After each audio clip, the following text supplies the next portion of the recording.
I'm Alicia Rye. You might know me from such hits as Your Bookshelf or that tweet you once saw on BuzzFeed.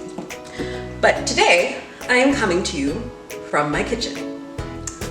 Like a lot of you, I am also in quarantine, isolating myself from everybody that I possibly can. And I am both very aware of how lucky I am to be able to do that, and also hating these four walls that I am stuck in. What I wouldn't give to go to a coffee shop right now and have someone mispronounce my name, I'd be so happy. Oh my God. But I can't do that, and neither can you, so here we are. The first day that I got in here, I thought, okay, I'm gonna use this time. I'm gonna exercise, I'm gonna write, I'm gonna make these meals that you see on Pinterest that I've never gotten to make because I was always like, oh no, I don't have the time for this, right? And then 2 weeks passed and I definitely nap more than I exercise. I have trouble writing during a global pandemic, turns out. And yesterday I found myself eating mini Oreos out of the bag with a spoon. And I know what you're thinking. Yeah, it's very fancy to use a spoon. I know. I just didn't want the little dust on my fingertips. So I told my mom this, and she was horrified. She is a very good chef. If she wasn't a doctor, she would be a chef. She's got an amazing palate. She cooks all the time. Gave us a lot of good food growing up, and her greatest regret is that none of us really like to cook that much. And it's not that I'm a bad cook. It's just I'm very distracted, very easily distracted. I'm very impatient. I don't believe in things like preheating ovens or setting timers or using the right pan, and apparently that gets in your way of making great food. So welcome to Quarantine Cuisine. Food for the apocalypse. We're working on the tagline, but anyway, so the first thing we're gonna start with, very simple. You only need 4 ingredients. 4 ingredients. Milk, sugar, butter, and this. You may not know what this is. Bear with me. This is farina. It's a kind of grain. You can get this. I got this at the Indian grocer, and it's there as suji rava, but it's the parentheses name is farina. You can go to your Indian grocer. This is the time when you should be becoming good friends with all your Asian grocers because they're usually owned by people who are in your community, families, and they're hurting right now. They're also usually pretty empty. I mean, you don't have to really get around the Costco carts or anything there. But if you don't want to go to your Indian grocer, you can pick this up at your local grocery. It might be sold as farina, or it might be sold under the brand name Cream of Wheat. Bear with me. I know cream of wheat doesn't sound delicious. You probably have terrible memories of your grandma making some mushy stuff. That's not what this is. So, let's get started. What we're gonna start with is a whole stick of butter, which I know sounds like a lot. That's because it is a lot. I'm just gonna plop it in there. It's gonna be delicious. And just melt it around. Let it smush down. I started with softened butter, but you can start with it out of the fridge if you want.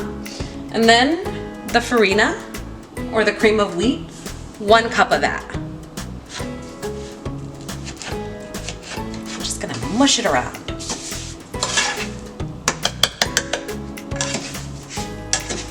And you wanna put this on medium heat. Not too hot, because we don't wanna burn it, but also not so cold that it doesn't cook. You're gonna be here for maybe 7 or 8 minutes. My mom said, I was like, oh, how long do I cook it for? And she goes, oh, until it's done. And I was like, that's not an answer. That's how she answers everything though. And I was like, until it's golden, until it's golden brown. She's like, yes, golden brown. And I said, okay. And she's like, you don't want to make it red. I said, okay. And she goes, unless you want it to be red. I was like, that's not an answer. So we're gonna cook it to golden brown, because I don't know what happens if we make it red. If you want to make it red, I guess you should try it. And of course, everything I do, adjust it up. I mostly make it for 2 people. You can adjust it up to however you want. So we've done a stick of butter, a cup of the cream of wheat. Just let it toast a little. So now we're at about golden brown. And the next thing we do is put in a cup of milk. Ooh. We just do it a little bit at a time because that's exactly what's gonna happen. But it's soaking it up, and that's what's important. And this might look like the cream of wheat that you remember as a kid, but it's not gonna look like this for life, don't worry. So it is kind of like a 1-to-1-to-1 ratio. 1 stick of butter, 1 cup of the farina or cream of wheat, 1 cup of the milk, and you can do 1 cup of sugar, but that is a lot of sugar. So I usually do half a cup. We'll get to that in a second.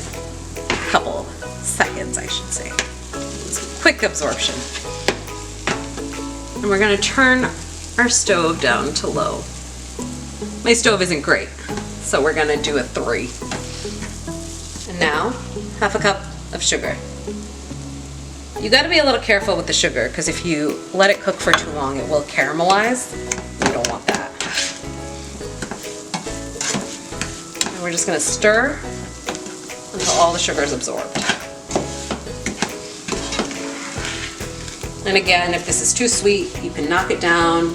If you want to make it a little bit, low carb, farina's already got carbs in it, but you can use, fake sugar or whatever sugar substitute you like. You can also make it with no sugar. Sometimes we make this a little bit savory with like potatoes and stuff, which is good, but I like the soy ones. Just gonna let it cook. You could do different toppings for this too if you want. I'm not a big nut person. My mom likes to put like slivered almonds or just like pistachios. Didn't mean to make a face. Pistachios are delicious on their own. I don't like to mix textures that much. But I do like raisins, so I'll put a couple of raisins in. And I also like cardamom. And I got this is from India, so it's like already ground, but you can just, like 1/4 teaspoon, not too much. And you can get the cardamom pods and you can grind them yourself, or I think you can get it ground here too. You just mix that all together. If you have saffron, you can add that and that gives it a nice smell. I have no saffron. I did not think to stock up on saffron, unfortunately. But that is delicious. And that's it. You're done. We'll put it into a little bowl for your kids or your partner. Look at that cute little bowl. And then there's no need to dirty any more bowls. So you can just eat like this and it's totally fine. Nobody's watching. Nobody's judging you at this part. I think, times are really hard right now. So if you want to eat out of the pot because you're tired of washing dishes, I'm so tired of washing dishes. Why do I have so many dishes now? I don't know where all these bowls come from. I swear to God, I do not know what I ate on before this pandemic. Was I just like eating on paper towels? I don't know, I wash so many dishes now. Anyway, if you don't want to wash any dishes, that's okay. If you want to put your kids in front of a screen for a while, that's okay too. Be nice to yourself, be kind to yourself, and we will see you next time on Quarantine Cuisine.